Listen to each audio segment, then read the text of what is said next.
Irmãos, hoje nós vamos, no final, termos uma assembleia da igreja, onde vamos tratar basicamente do Igaçaba.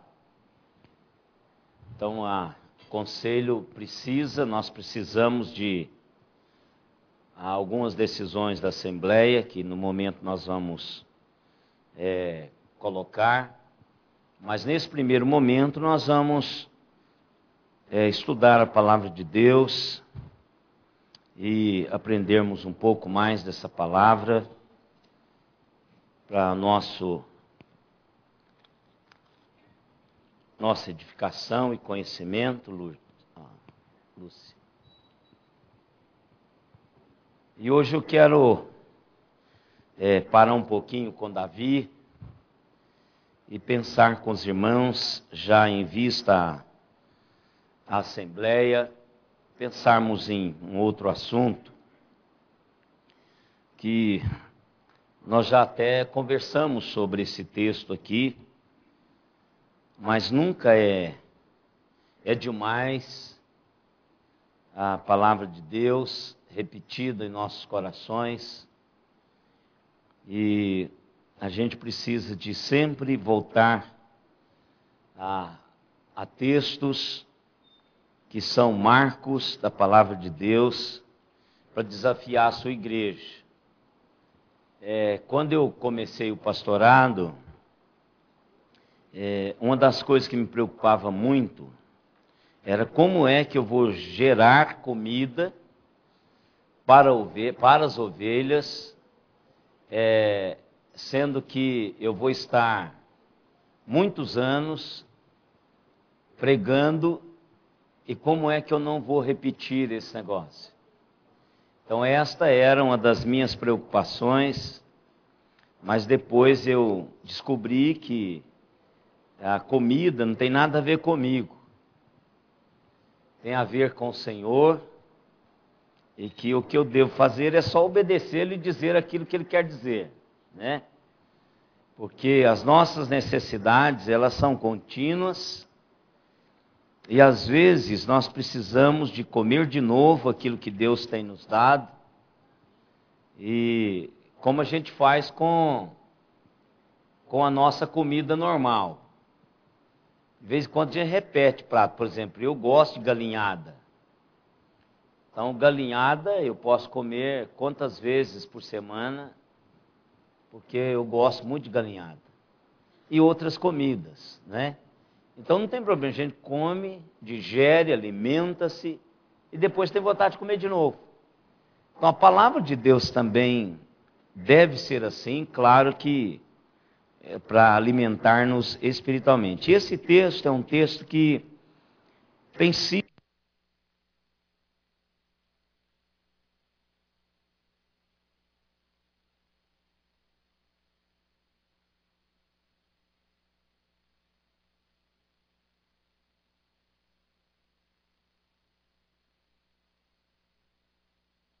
já está vindo lá. Então esse texto, irmãos, é um texto que tem sido o meu texto. Esse texto, ele foi colocado há muitos anos atrás como lema da Igreja Presbiteriana do Brasil, quando o reverendo Edésio Schecker foi presidente do Supremo Concílio. De verdade, irmãos, eu não sei quantos anos isso faz, mas mais de 20. 1980 ele foi. Ele era o presidente do Supremo Concílio. Então está aí, 80, então isso aí já tem 33 anos, vai fazer. Então esse texto é meu texto, e essa posição aqui segurando o microfone não é a minha preferida.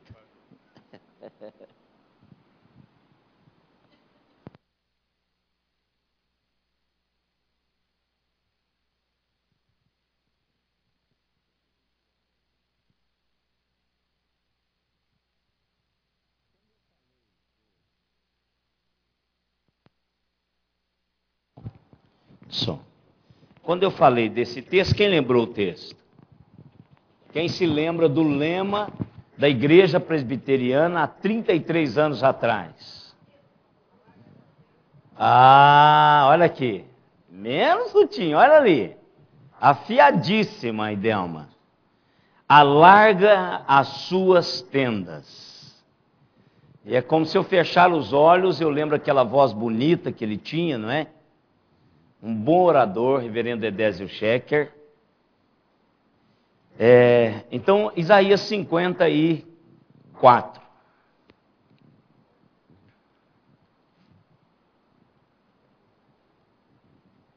Então, esse foi o lema da igreja na época, e eu fui muito impactado por esse texto na época, que era exatamente o período que eu estava começando a minha caminhada pastoral. E esse texto tem sido o meu texto básico da minha vida.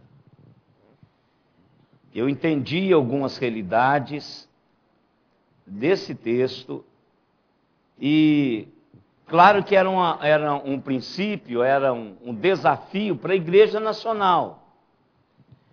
Mas eu sempre entendi que parcela desta igreja estaria sobre a minha responsabilidade como pastor. Então eu tinha lido também um livro chamado Desafio para Pastores. E esse texto e este livro colocaram no meu coração de que eu teria uma parcela desta igreja sobre a minha responsabilidade. E eu já preguei aqui também sobre dons e ministérios, nós vamos fazer isso nas semanas seguintes, aí logo terminarmos aquele módulo de Davi, e eu vou repetir essa mensagem que eu preguei aqui há muitos anos. Então, cada pessoa é responsável por uma parte da igreja. E se eu não assumo essa parte da igreja, o meu lado vai ficar sem ser trabalhado. Então, quando eu ouvi esse desafio do reverendo Edésio Schecker, eu disse, parte da igreja vai estar nas minhas mãos, provavelmente uma estaca.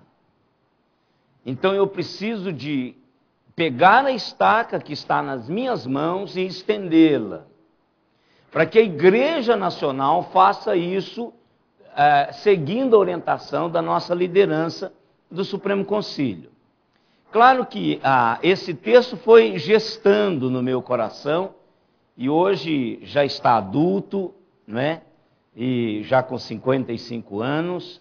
Então, à medida em que eu fui caminhando, eu fui entendendo que esta era não só uma proposta de fé, mas era também um caminho a ser trilhado, e que esse caminho iria requerer de mim alguns posicionamentos, algumas responsabilidades pessoais, para que de fato essa realidade proposta lá atrás para Israel fosse também uma realidade na vida da igreja, como era a orientação na época da liderança da Igreja Nacional, que era na pessoa do reverendo Edésio Schecker. Então esse texto, irmãos, é um texto que pode trazer não só o coração da igreja, enquanto organização, a IPA, mas pode ser um desafio para a sua vida pessoal. Eu trouxe para a minha vida pessoal isto, e trouxe para a igreja do Senhor, que eu pastoreei, todo lugar que eu pastoreei. Então essa é a visão que eu entendo que Deus tem para a igreja e tem para aqueles que Ele chama para caminhar com Ele. Então, eu sempre penso, irmãos, que esse tema que a Sociedade Bíblica Britânica deu ao capítulo 54 é um tema muito, assim, sugestivo. Quer dizer, todos nós temos no coração essa perspectiva de futuro. Se nós perdermos a perspectiva de futuro, nós perdemos aquilo que nos alavanca no presente. Nós não podemos perder essa visão de futuro. Claro que o futuro a Deus pertence, mas esse Deus que a Ele pertence o futuro é o Deus que eu sirvo hoje.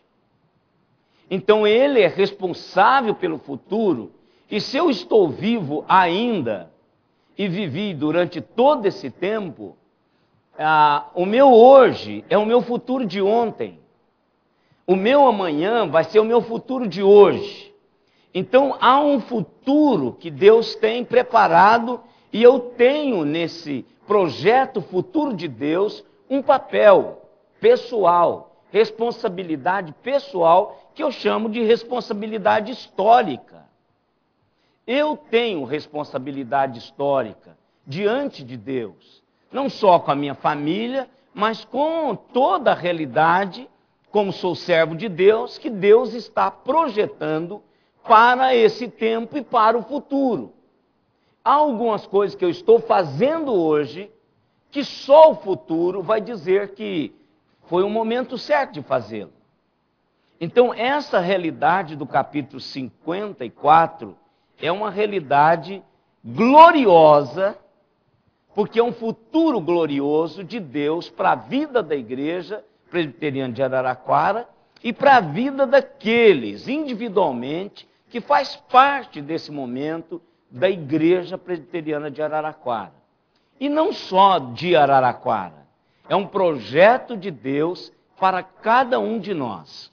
Então eu quero que, à medida que nós formos conversando sobre o texto, que os irmãos estejam pensando.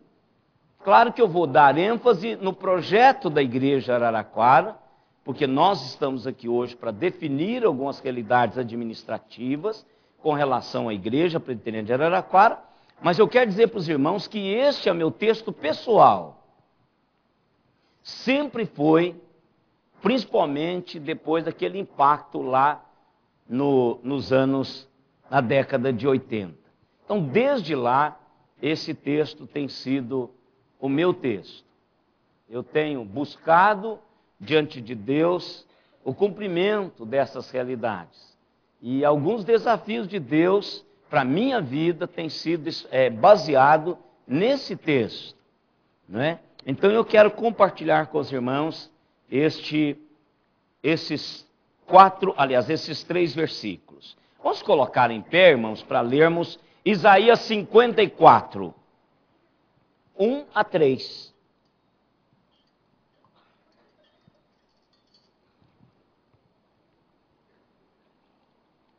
Foi um tempo em que a igreja cresceu muito nessa época, irmãos. Foi um tempo de evangelismo e de uma grande vocação de Deus no meio do povo presbiteriano. Só para os irmãos terem uma ideia, a minha classe tinha 46 seminaristas. Hoje tem 11. A mesma classe lá do Seminário Presbiteriano do Norte, parece que são 11 hoje. Então, para os irmãos verem que houve um momento de plantação de igreja, onde a Junta de Missões Nacionais cresceram, tornou-se era a Junta de Missões Estrangeira e passou a ser hoje uma agência. Nós tínhamos alguns missionários no Paraguai e algumas coisas pingadas assim, as ofertas eram extremamente escassas, tanto para os missionários nacionais quanto para os missionários estrangeiros, mas a igreja ganhou um impulso muito grande quando ela começou a pensar nesse texto. Então vamos ler, irmãos, juntos. Canta alegremente, ó estéril, que não deste à luz. Exulta com alegre canto e exclama, tu que não tiveste dores de parto, porque mais são os filhos da mulher solteira que os filhos da casada, diz o Senhor. Alarga o espaço da tua tenda, estenda-se o todo da tua habitação, e não impeças. Alonga as tuas cordas, e firma bem as tuas estacas, porque transbordarás para a direita e para a esquerda. A tua posteridade possuirá as nações e fará que se povoem as cidades assoladas. Deus amado, é a tua palavra. E a tua palavra não voltará para o Senhor vazia. Por isso, ó Deus, nesta manhã, desejo do nosso coração é ouvi-lo, é sermos desafiados pelo Senhor, para que a tua obra, para que o serviço do Senhor seja executado por cada um de nós, com responsabilidade pessoal. Faça isso, ó Deus, em nós, para a honra e glória do teu nome e para o nosso próprio bem. Em nome de Jesus, nós te oramos e te pedimos isto. Amém, Senhor. Pode sentar, queridos. É só para contextualizar os irmãos, o capítulo 54 e o capítulo 55 são baseados no capítulo 53. O capítulo 54 e o capítulo 55 nos mostram o resultado do trabalho do Deus servo ideal. Aquilo que Jesus Cristo fez lá no capítulo 53, o capítulo 54 e o 55 já é a resultante desse trabalho que o Senhor fez, que Ele carregou sobre si todos os nossos pecados, carregou sobre si todas as nossas iniquidades, que Ele foi morto em prol da sua igreja, do seu povo, e ao terceiro dia Ele ressuscitou. Então, a partir dessa visão profética de Isaías, é que ele começa a escrever o capítulo 54. Que aí vem esse renovo, vem essa restauração da aliança de Deus com o seu povo. E no capítulo 55, ele faz um convite a todos. Então ele muda aqui. Ele não diz que é só para Israel. O convite, se você olhar lá, a graça oferecida gratuitamente a todos. Então esse futuro não é um futuro apenas judaico. Você vai dizer, pastor, você está trazendo-nos uma visão judaica. Não.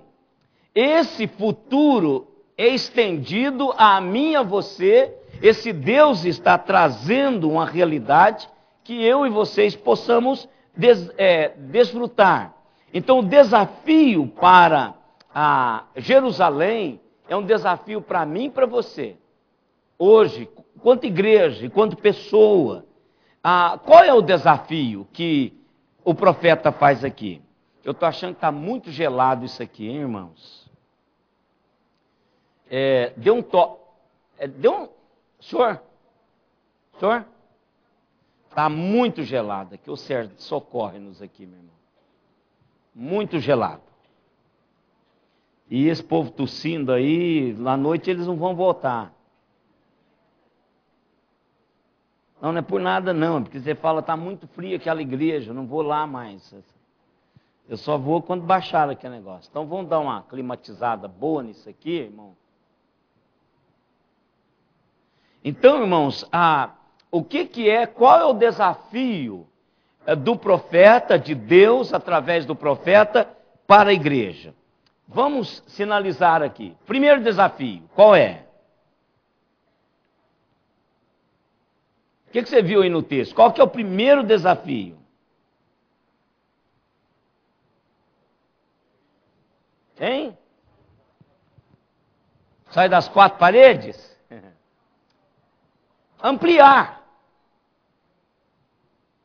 Ampliar, é o primeiro desafio. Então o desafio do profeta é o seguinte: amplie, estenda as suas moradias para a direita e para a esquerda. por causa das pessoas que virão e serão restauradas pelo Senhor. Então, qual é a motivação de estendermos, irmãos? É prestarmos atenção que Deus tem algo especial e se nós não fizermos isto, não virá. Nós não temos onde pôr. Eu já vi alguns casais que eu já visitei e perguntam assim, e o filho? Cadê o filho? Pastor, onde cabe filho aqui? Nós moramos numa kitnet. Um quarto, uma sala, uma copa, uma cozinha, uma garagem. E a casinha do cachorro. A casinha do cachorro faz. Né? Então, para onde vai? Se não amplia, você não tem como receber. Então, o primeiro desafio é este.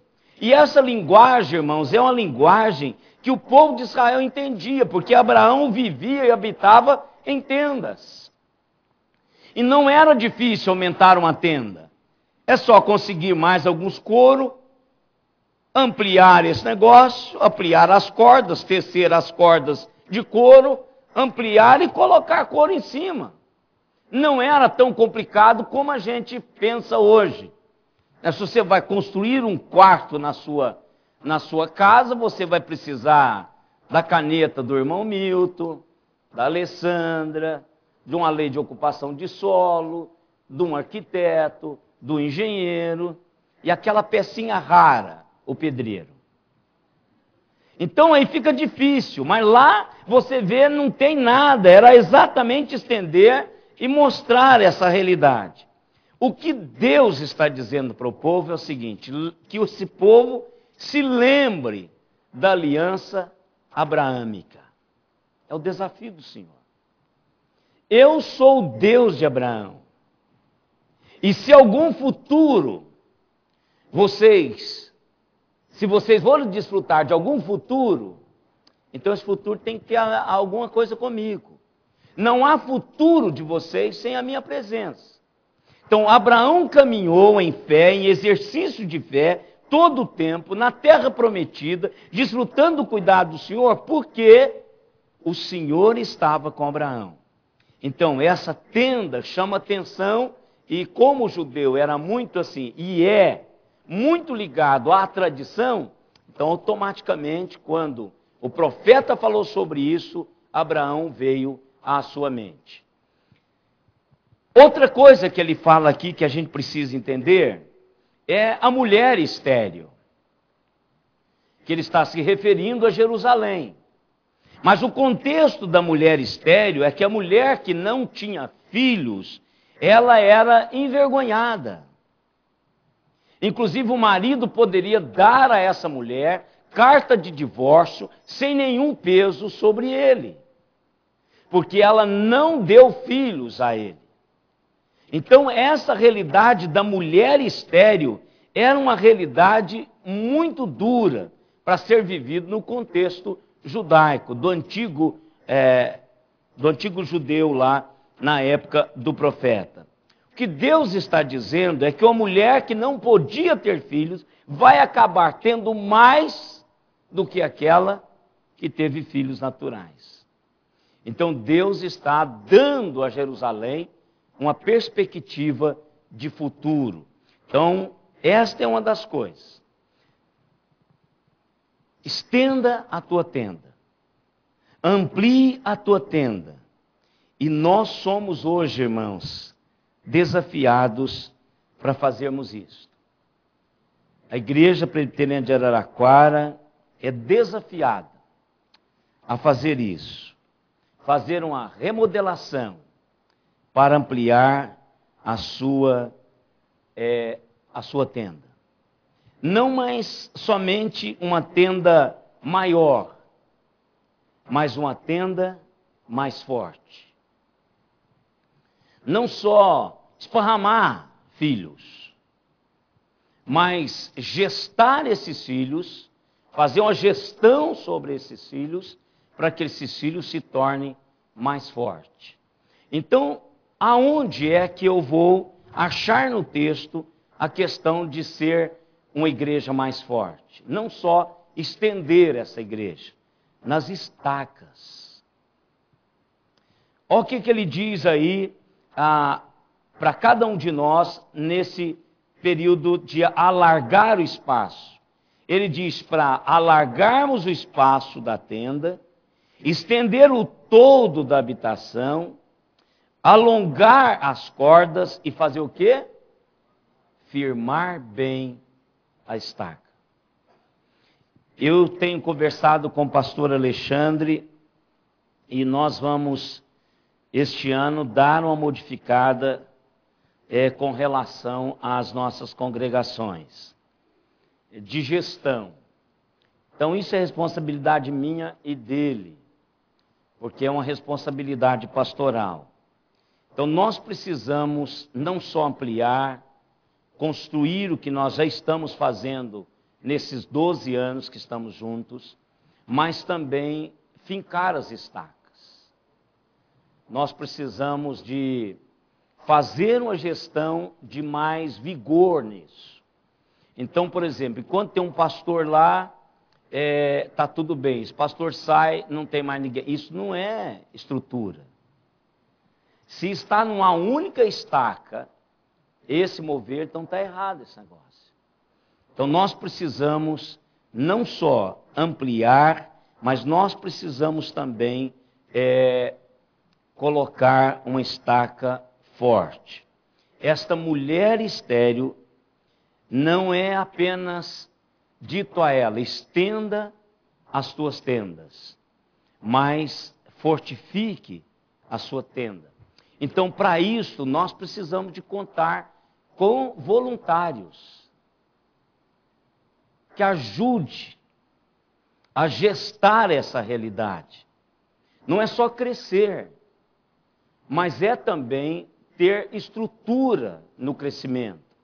Não adianta eu ter muita coisa e tudo isso que eu tenho está financiado, você não tem nada. Até porque o valor que você está pagando não é o valor de venda do que você está pagando.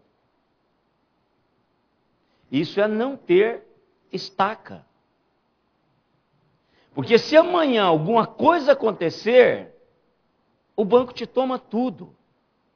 E o banco faz tudo naquelas letrinhas pequenininhas, que no afã de comprar aquilo que você quer comprar, você não lê. Mas lá está dizendo assim, o não pagamento, a não adimplência do compromisso, vai ser tomado o que você pagou. Essa palavra adimplência eu aprendi com meu advogado, viu, irmãos?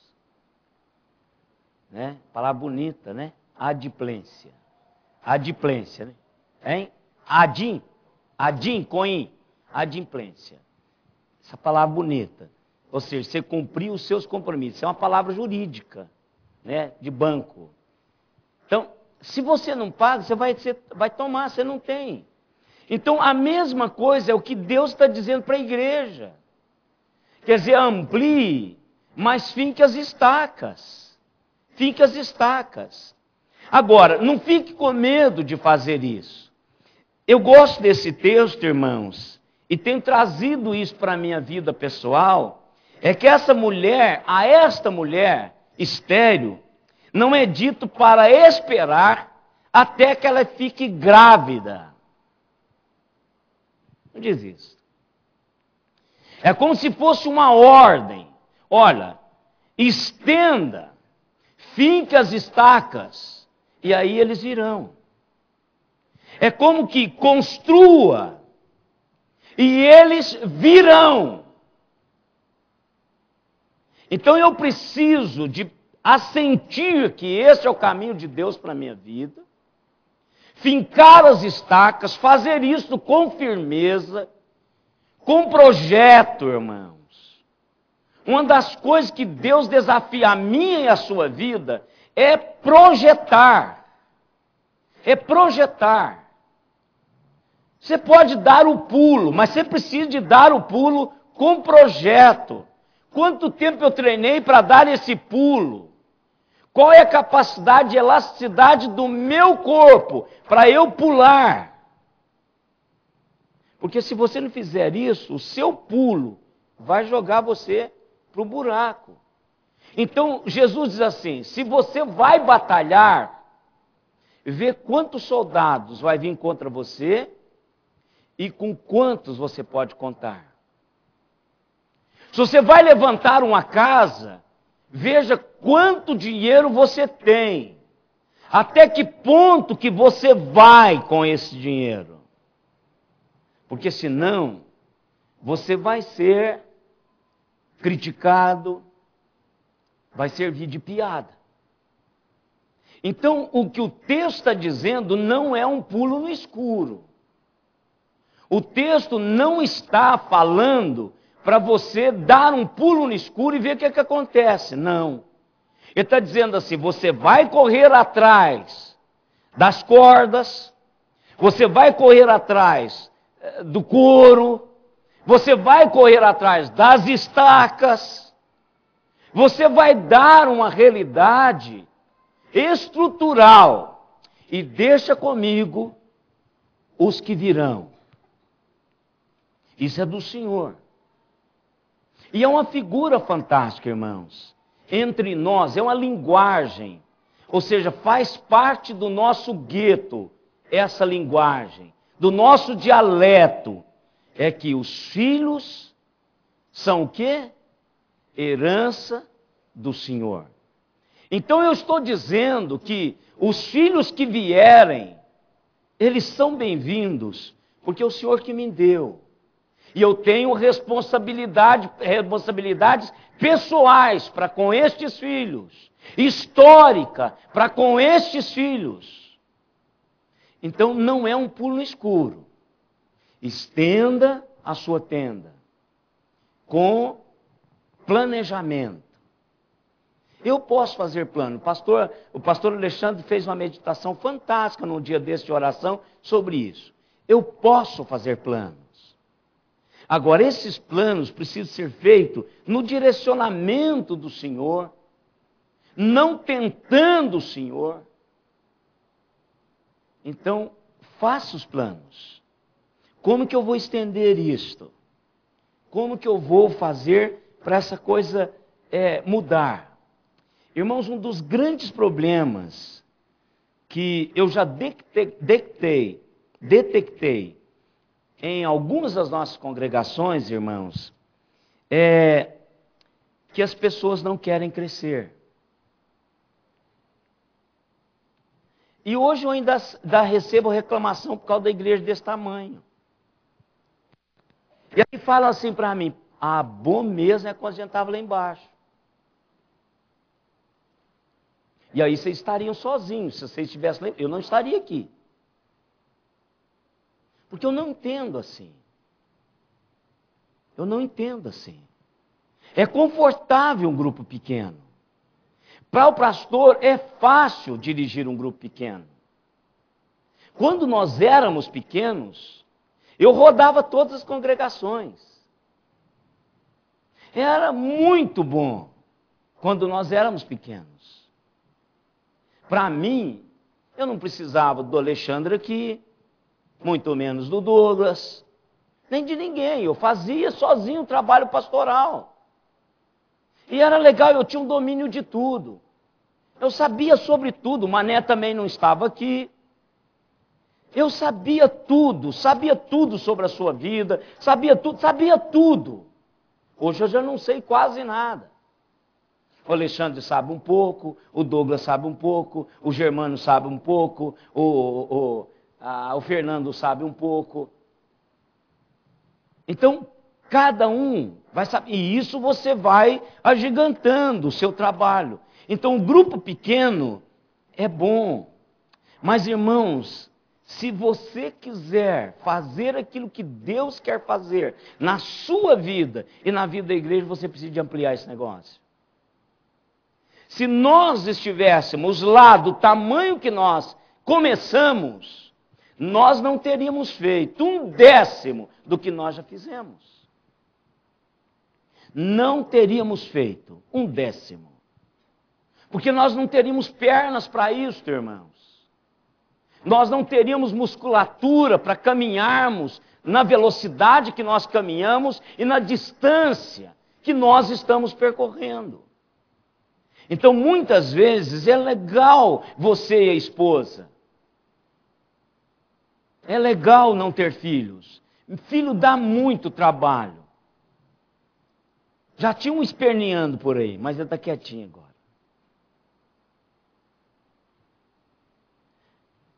Filho dá trabalho. Nas reuniões de oração, as mães estão vindo aqui na quinta-feira orar pelos seus filhos. Eu não venho nessa reunião. Mas nas reuniões que eu venho, tem pedido o tempo todo. Né, pastor Alexandre? Olha, o filho, quinta-feira à noite, nós vamos ajudar os nossos filhos, ajudar na educação dos filhos, ajudar os pais. É isso mesmo, dá trabalho, filho. Mas, gente, que prazer é ter filhos. Como muda a nossa vida, irmãos. Como os nossos alvos mudam, como eles nos ajudam. Como eles nos ajudam. E aqueles que já são avós, a Bíblia diz que a alegria dos pais são os filhos dos filhos. Então, há toda uma realidade. Ficar eu e a Simone, nós teríamos viajado, gastamos um dinheirão com a escola delas, com faculdade, não estão na profissão que estão, elas me devem isso, vão pagar. Aí, mas nós não teríamos a alegria que nós temos com elas. Tempos gostosos, alguns de sofrimento, de apreensão, mas muito bom. Se colocarmos na balança, os tempos bons são muito mais do que os tempos ruins. E tempos melhores ainda virão. Porque agora já não tem mais aquela opressão, aquela coisa. Você já solta, já tem responsabilidade. Se não tem, vai aprender com paulada na cabeça. Mas é a responsabilidade deles aprenderem. Então, crescermos, irmãos, traz algumas realidades de peso, alguma coisa que de fato vai atrapalhar-nos. Mas é muito bom crescermos, irmãos. Nós aprendemos coisas diferentes. Olha, eu sei, porque eu estou com vocês, eu cresci com vocês aqui. Então, nós vamos aprender novas maneiras de fazermos as coisas. Irmãos, tem coisa que nós fazíamos que dava certo quando nós éramos pequenos, hoje não dá certo mais. Não dá certo mais, não funciona mais, irmãos. E eu preciso abrir mão disto. Eu preciso entender que há uma realidade de mudanças todo o tempo na nossa vida. Não é prático hoje mais. Então, quando crescemos, nós aprendemos coisas novas, novas maneiras de fazermos esta realidade, de produzirmos a realidade de Deus. Eu queria fazer uma pergunta para você, pessoalmente. Você está pronto para Deus te usar mais?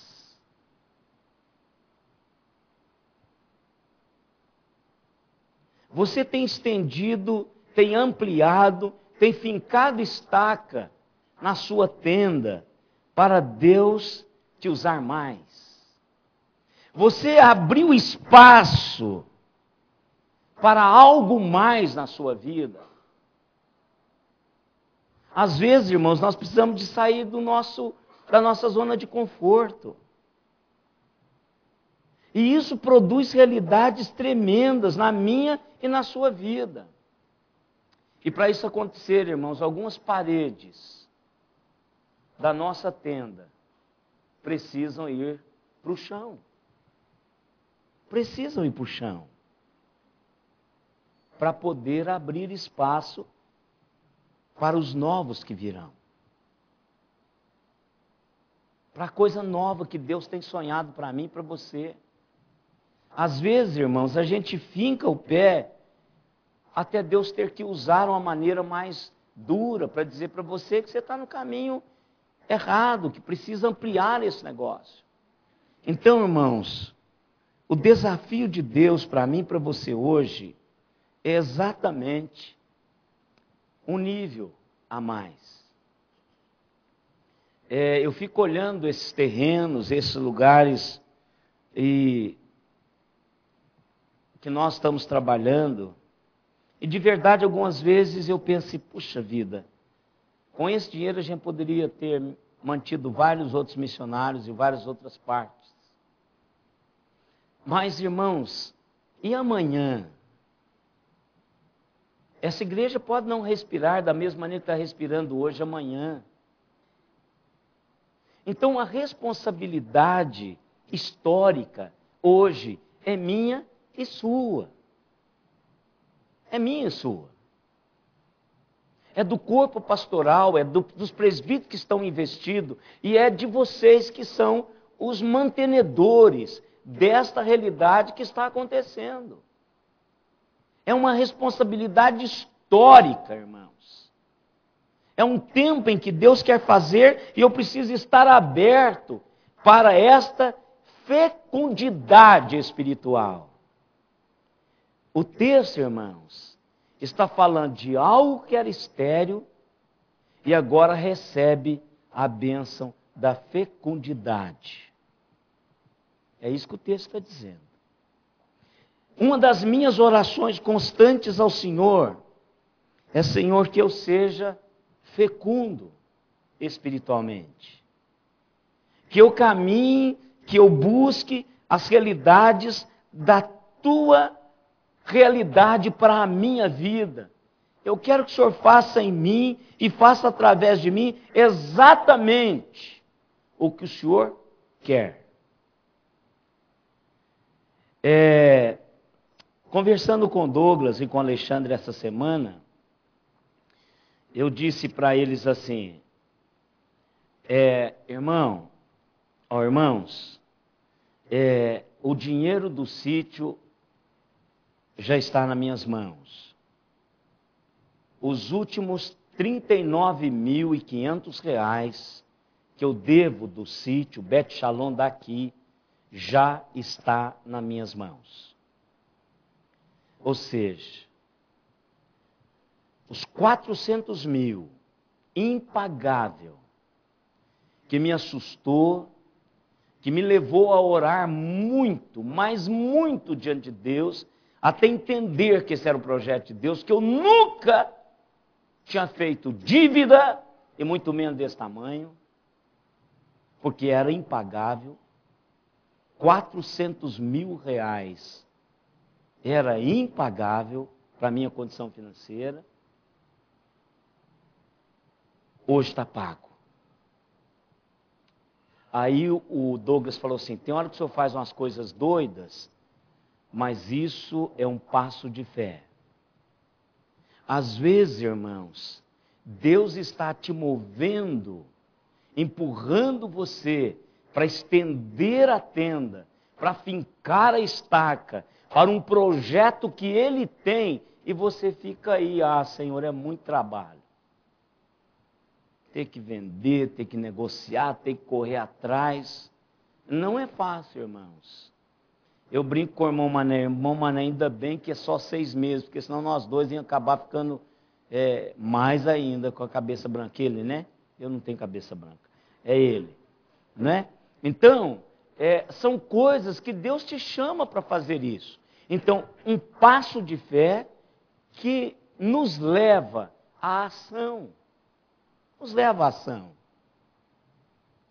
Então Deus diz assim, eu vou encher esse negócio. Agora vocês precisam de ampliar. Eu acredito, irmãos, que Deus tem nos dado o bastante para impulsionar-nos à ação. Eu não consigo, irmãos, ver esta igreja além do que ela tem sido. Aliás, aquém do que ela tem sido. Deus ainda tem projetos e vai nos levar além das fronteiras atuais que nós estamos. Eu acredito isso não só para a igreja, mas acredito isso na minha própria vida. Claro que eu tenho pouco tempo para fazer isso. Porque vai chegar um tempo em que a própria idade vai dizer assim: camarada, senta aí e chupa jabuticaba, não precisa de plantar mais. Vai ter um tempo que isso vai acontecer, né? A menos que tenha assim na família uma mãe de quantos anos, hein? 105 anos, ainda está mexendo no computador ainda não? Às vezes, de vez em quando. Faz tradução do inglês para o português. Então, aí ele ainda planta café, planta seringueira, né? Então, tem uma perspectiva. Então, isso é importante. Algo que você é movido por Deus para fazer realidades de Deus acontecer nas nossas vidas.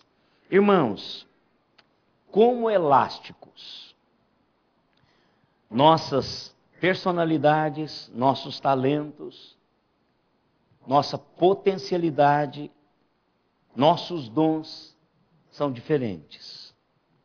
E nós não seremos, irmãos, eficazes, a menos que sejamos esticados.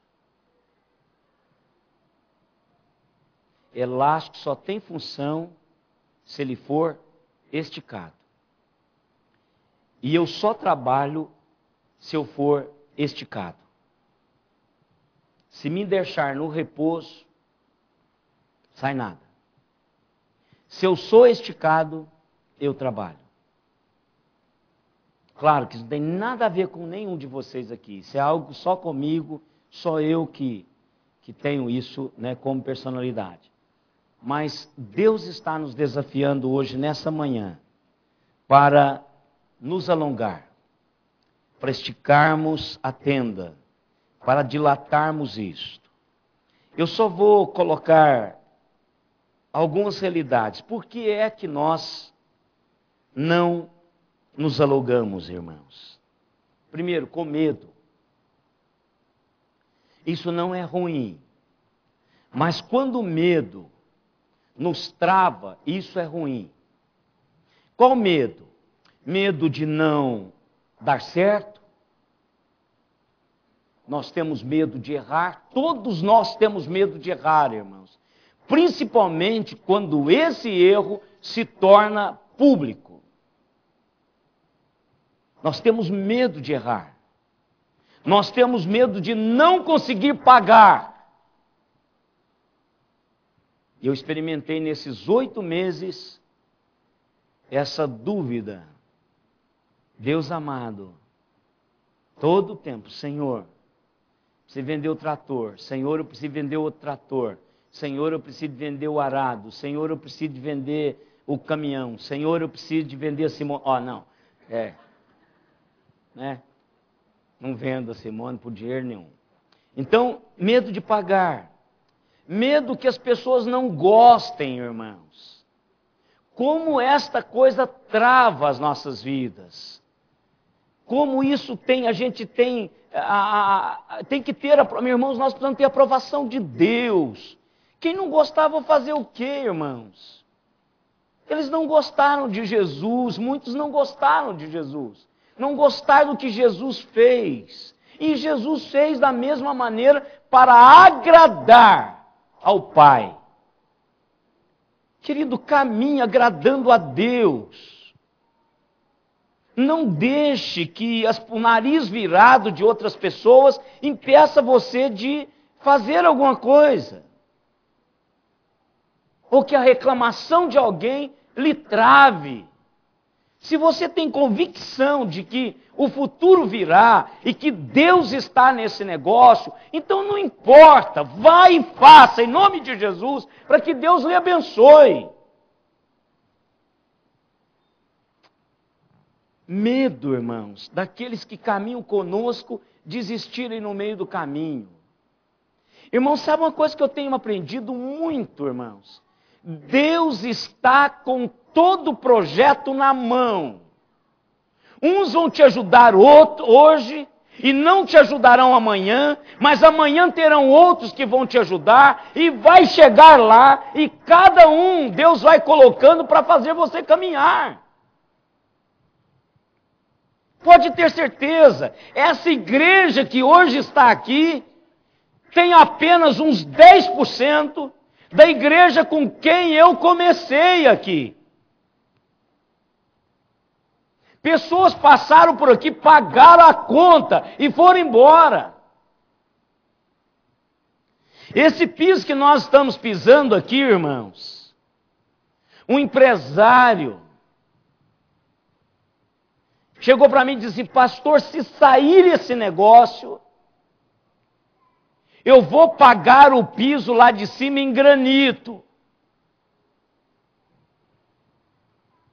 O conselho reuniu, nós conversamos sobre isso, fui orar com ele várias vezes nesse lugar, saiu o projeto, ele pagou grande parte, né, irmão Mané? Porque depois deu um problema, pagou grande parte, assim uns 80%, 75%, foi mais ou menos isso, irmão Mané, 70%. Ele pagou, mas depois não deu certo. Aí ele fechou a empresa, foi fazer outra coisa, e não está mais na igreja. Irmãos, ele veio para cá fazer o quê? Como servo de Deus, para dizer: gente, não ponha lá em cima. Mas chama aquele piso porcelanato. Põe lá em cima um piso que não vai acabar nunca até Jesus voltar.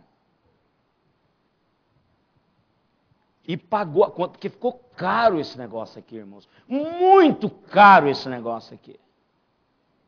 Mas foi alguém que foi desafiado por Deus e fez isso. Então, irmãos, não precisa ter medo. Quando Deus está impulsionando você, o dinheiro para pagar o projeto de Deus já está no bolso dos seus servos.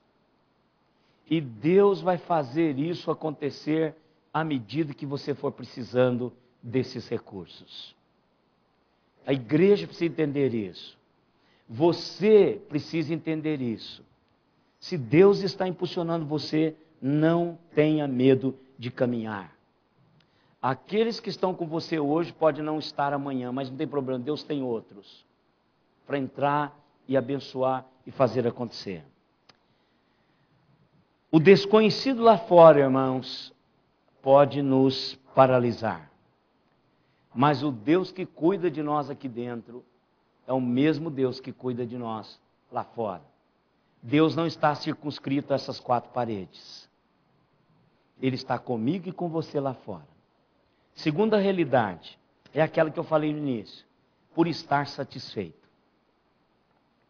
Gosto de onde estou, do tamanho que eu estou, então não quero mais nada. Pastor, muito obrigado por essa palavra, mas só serve para a igreja, porque eu já estou ficando, já estou para lá dos 50, não vou mexer mais com mais nada.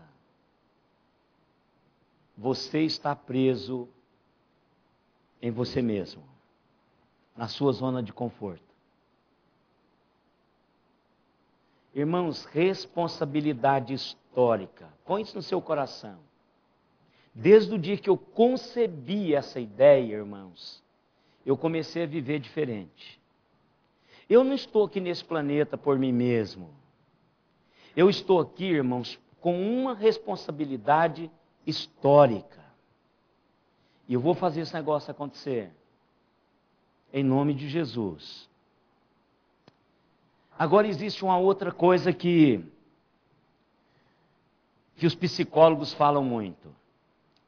E eu quero mais uma vez dar a palavra disso. Por causa da baixa autoestima. Irmãos, o que o crente precisa é estima do alto. E nós já temos. Tem muitas pessoas que têm uma baixa autoestima e elas têm capacidade acima da média. Acima da média, irmãos. Mas as pessoas acham que não podem fazer nada, que não conseguem fazer nada, que simplesmente não conseguem ver a sua própria luz. Isso precisa ser trabalhado. Primeiro, Deus nos deu uma estima fantástica. Ele me amou. Ele mandou o seu filho por minha causa. Ele me convidou para morar com ele no céu. Irmãos, isso é o convite da Dilma, do Obama, isso é fichinha. E eu não quero ser convidado nem pela Dilma, nem pelo Obama, nem pelo Marcelo, nem por nenhum político. E nem por ninguém. Nem por ninguém. Eu não me preocupo com o convite. De nada, de casamento, de aniversário, de almoço, de isso. Eu não ligo para isso, irmãos. Porque eu fui convidado para morar eternamente com o Criador do universo e mantenedor dele. Esse Deus não só me convidou, mas ele veio ao meu encontro e me deu todas as condições para estar lá. Lavou a minha vestidura e a alvejou no sangue precioso do Cordeiro. Essa é a condição de estar lá. Redimiu a minha alma, perdoou os meus pecados, lava-me todos os dias das minhas iniquidades, renova-se a misericórdia dele todos os dias em direção a mim. Isto é estima do alto. Eu não preciso de nada mais. Se amanhã Simone disser assim, querido, eu não lhe amo mais, ela não vai me chamar de querido, né? Eu não lhe amo mais. É uma pena. É uma pena, porque eu prometi te amar o tempo todo e vou fazer isso. Tchau. Papai, eu não gosto mais de sua filha. Papai vai continuar te amando. Tchau. Porque eu tenho um Deus que me ama, irmãos. A igreja pode dizer, pastor, nós não lhe amamos mais. Irmãos, fazer o quê? O dono da igreja me ama. Eu tenho um convite carimbado, acertado, tem até data e hora marcada para entrar lá. Graças a Deus eu não sei essa hora e nem essa data, e não quero saber. Posso saber na hora, falar, você está indo. Aí eu digo para as pessoas à volta, queridos, pode começar a chorar porque eu estou indo embora. E cantar, melhor cantar do que chorar, não é? Então, irmãos, desafio hoje meu e seu é isso. Deus quer que ampliemos a tenda. E Ele é que sabe todas as coisas. Foi uns dias, olha irmãos, depois de terça-feira, eu estou dormindo muito melhor e sei que Deus fez isso para que eu pudesse falar com vocês hoje nessa manhã com propriedade. Deus é fantástico. E quando Ele põe alguma coisa no seu coração, vá em frente.